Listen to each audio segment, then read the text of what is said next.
Imagine coming home, and the HOA is standing on your lawn telling you that you're not welcome in the house you just paid for, because that's exactly what happened to me last night. And the craziest part, they called the cops in me, but what they didn't know was that I had the one piece of proof that would destroy their entire plan. I pulled into my driveway around 8 p.m., and there they were. 3 HOA board members, waiting for me with their arms crossed and faces stiff as stone.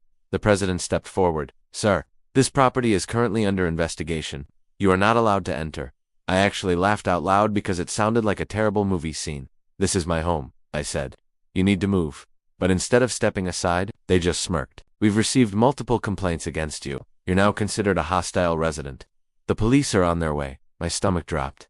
Not because I was scared, but because the last time they pulled a stunt like this, they tried to force a family to sell their home for pennies on the dollar. And now, it was my turn. Within minutes, 2 police cruisers rolled up, lights flashing. The HOA president waved them over like she owned the entire neighborhood. "That's him, the hostile one. You need to remove him before he gets violent." But the officers didn't rush me. They looked from me to the HOA and back. One of them calmly asked, "Sir, do you have any documentation of ownership with you?" This was the moment. I opened my bag and pulled out the folder I hoped I'd never have to use. Inside was the letter. It was signed by the city attorney, confirming the HOA had been officially warned just last month for harassment, filing false complaints, and using illegal intimidation tactics. The officers read it carefully, then looked up at the HOA and their entire demeanor changed instantly. "Ma'am, you need to step back. You're interfering with a homeowner's legal access to his property." The HOA president turned completely pale. "What? No, he's lying. He's the problem." But the officer just shook his head. "Not today. And by the way, you'll be hearing from the city about this." I walked right past them,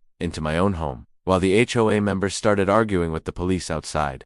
And for the very first time, they were the ones who weren't welcome here.